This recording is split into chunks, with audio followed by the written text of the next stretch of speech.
What's going Got on? it. What's going on, everybody? This is Corbin, the Serpent Tongue Skipwith, and I'm here with very special guest, AJ from Halestorm. How you going? Oh, it's actually RJ, but Oh, close enough. RJ. That's okay. Sorry about that. Sorry. I honestly respond. I get AJ all the time, and I respond to that too. So it's really not that important. But So how are you today? I'm great. It's a beautiful fall day in Nashville out here. The leaves are changing, and it's beautiful. I imagine it's springtime for you, right? Right now, Yeah.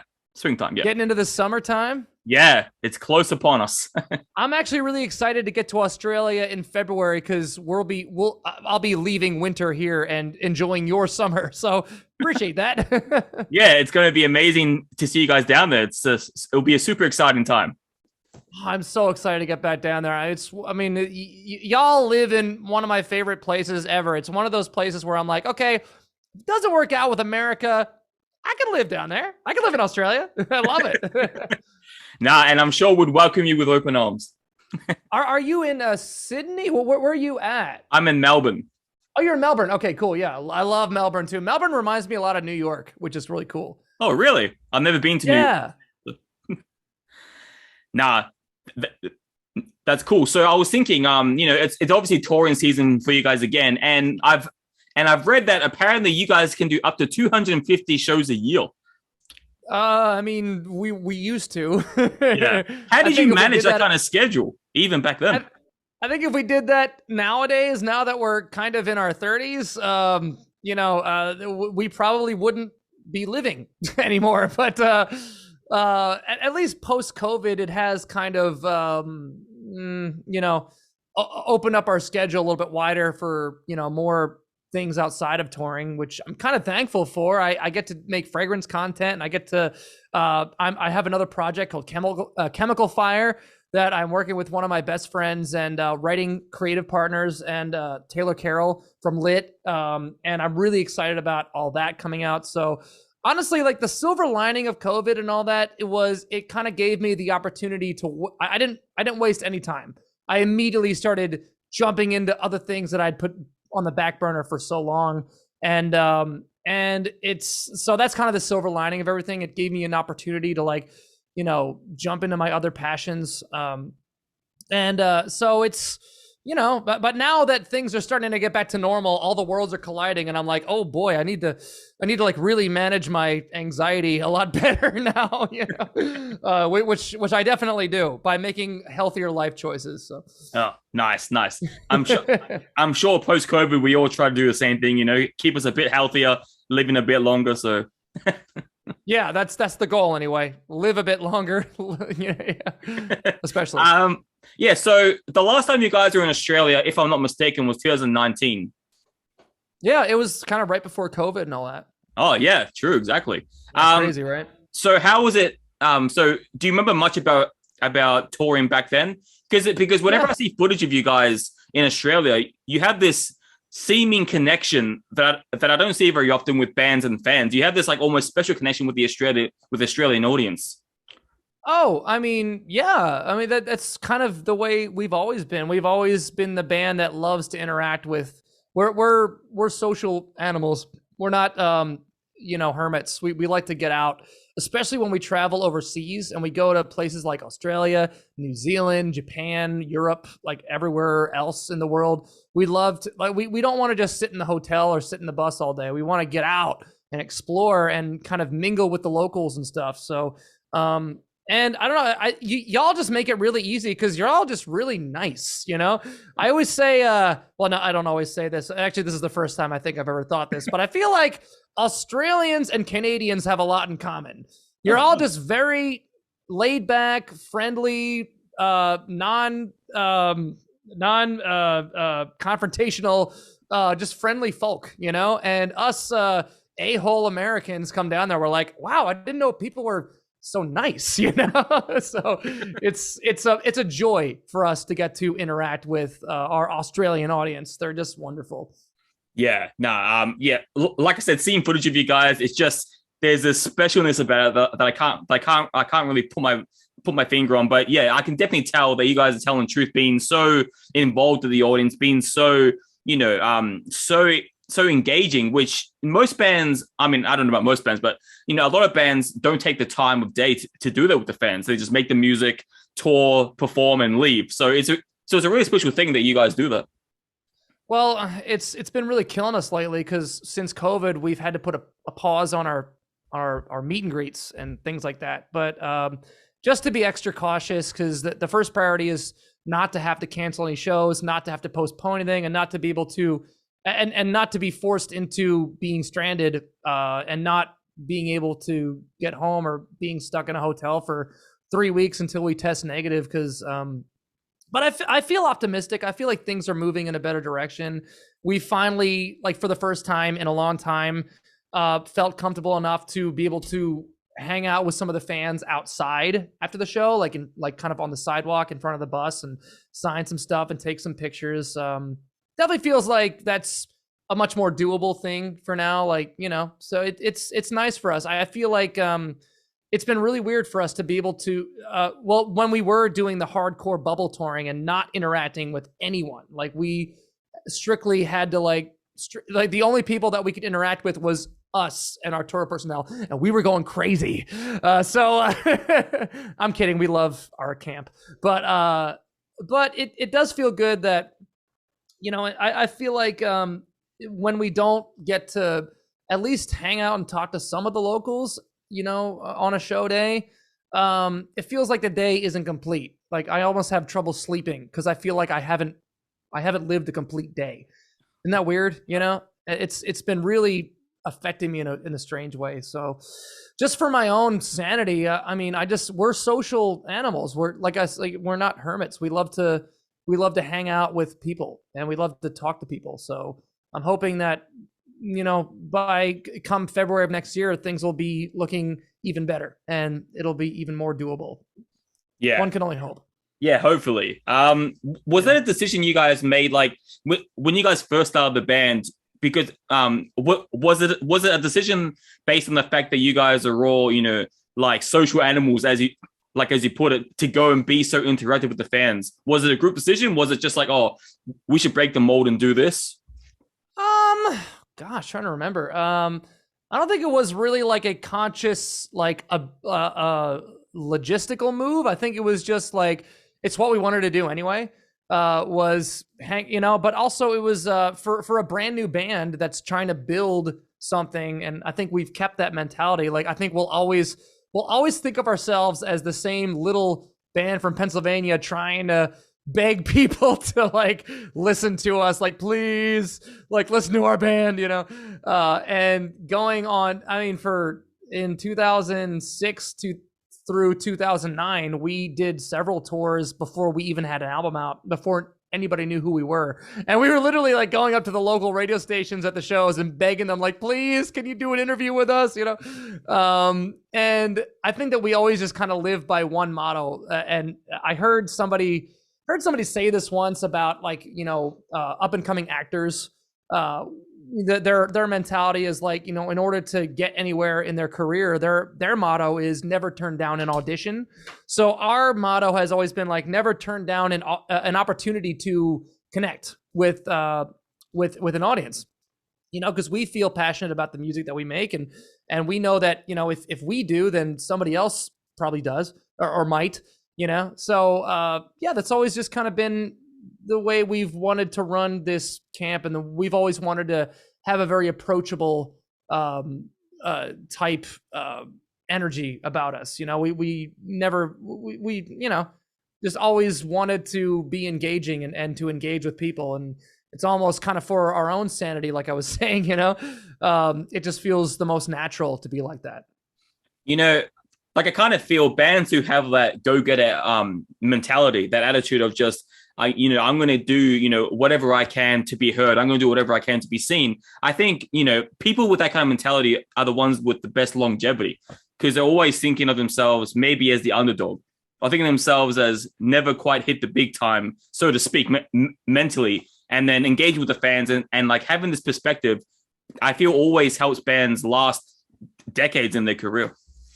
Well, I'm sure you've experienced it. I mean, you've met bands that you're fans of, and depending on if they're really cool or if they're really nice or if they're kind of assholes, then that kind of really justifies whether you really want to continue listening to their music. You could be the greatest band in the world, but if you're an, can I swear on here? Yeah, of course. If you're an asshole, then nobody's going to want to listen to your music, So, yeah, like for the sake of the band surviving, I think that partially you want to show everyone your best. You never want to, be caught having a bad day, and I felt so inspired by bands like Seven Dust and bands like Shinedown and Seether and all these bands that kind of gave us a chance. Theory of a Dead Man is another one too, who we're taking to Australia, which I love. They're like so nice, and like I said, they're Canadian, so they're just like you. They're really, really nice people. And they were another band. Like all those bands that I mentioned were bands, and plus so many more that I can't even. Papa Roach, so many that gave us a chance. Stone Sour. God, I could go on for days about all the bands that gave us a chance, and they kind of taught us how to be a headline act. When I heard about Lejean from Seven Dust just hanging out with people on Shiprocked and just being so approachable, I felt so inspired. I'm like, everyone spoke so highly of him, and I was like, you know what? When we headline Shiprocked someday, I wanted us to be the same way, and it felt so good for us. So felt so fulfilling. I don't understand why bands tend to be more reclusive around their fans, because these are people that love you and love what you do and respect what you do. So, if you kind of need a little bit of an ego inflation, just mingle and socialize with the people that literally like love your work, Yeah. So it's kind of fun for us too. It's like, okay, well, we want to show them our best selves because we know that they're going to show us their best selves. Yeah. So it's a big love fest is what I'm trying to say.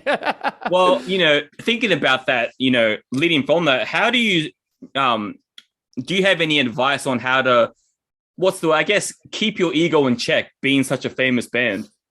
Like, how do you, yeah.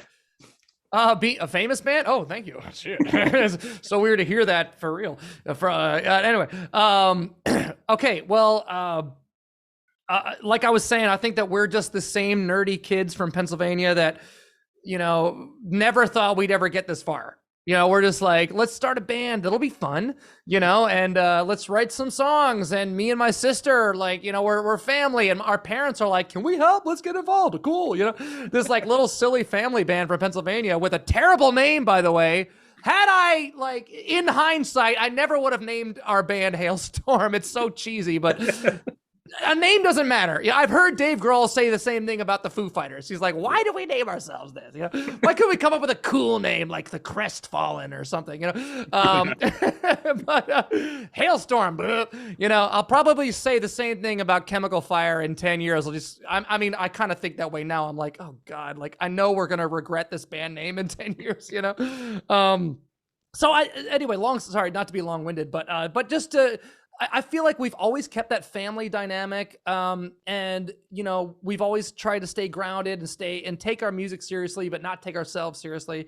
And I think that could have been like kind of what people were attracted to with our band in the first place, was the fact that we're just a bunch of goofballs from Pennsylvania. We're just out here trying to be a rock band, and we're having fun doing it, and I think that's infectious. I think that people can see that we're truly just over the moon about what's going on in our career, and we still can't believe that we're here. We still don't take it for granted. Yeah. Like I have to ask, what's it like being in a band with family, with your sister?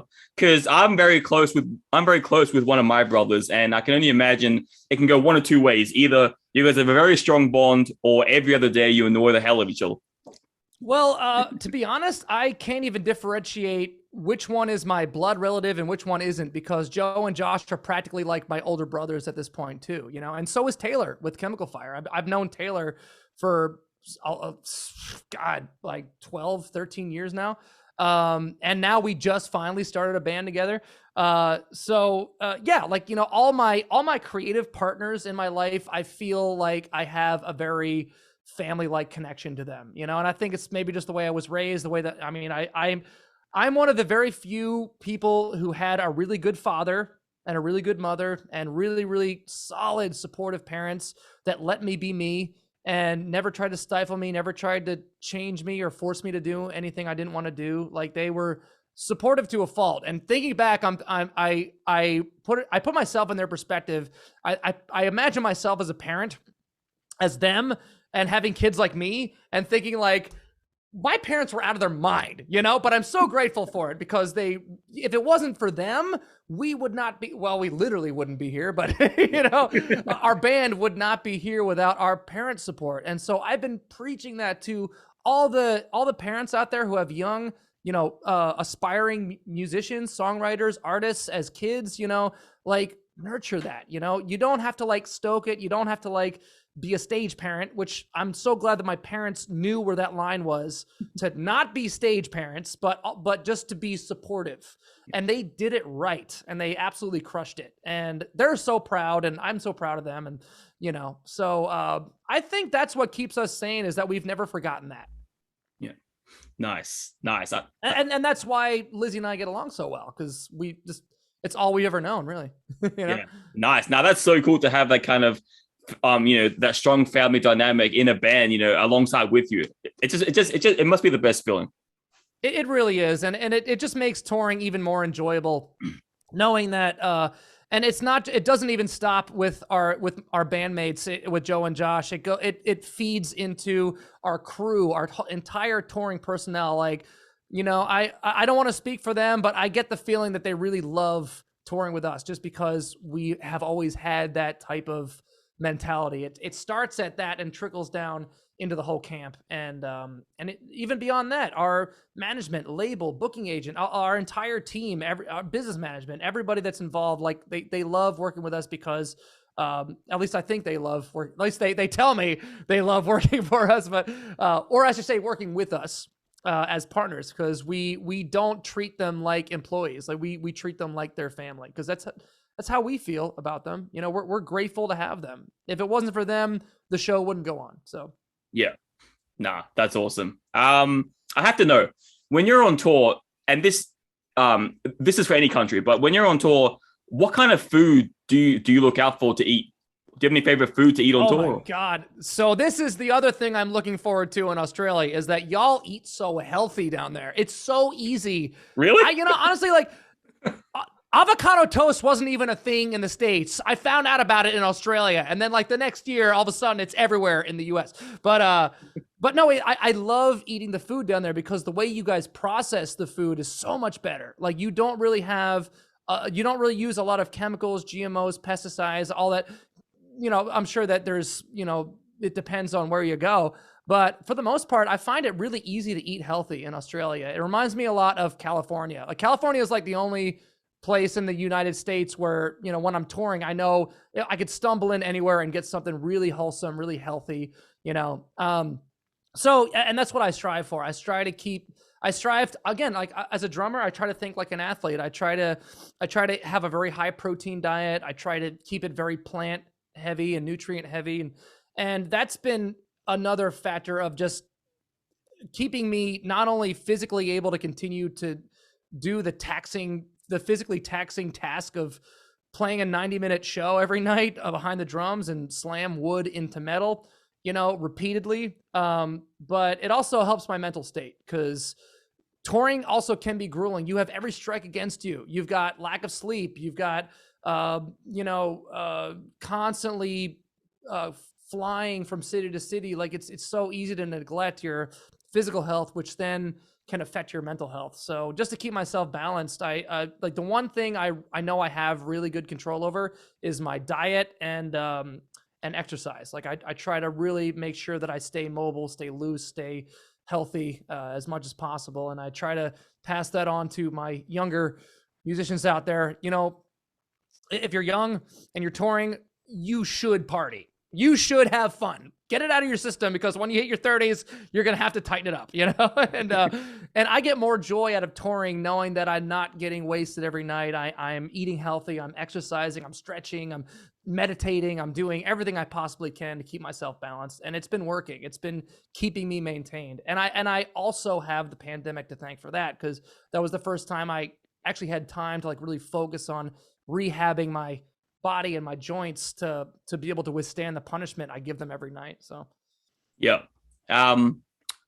Do you have a guilty pleasure food? Just to let you know, sorry to interrupt, but I do have to jump to another interview. I'm kind of late for it, so if you got a really good question, we should probably wrap up pretty soon. Yeah, no, sorry. All right. So I'll just end it with this. What do you have a favorite moment in touring? I have to apologize. Normally, I have a publicist with me that kind of guides it along, but I have to take that job today. But what was the question again? I'm sorry. Do you have a favorite moment of touring? Oh gosh.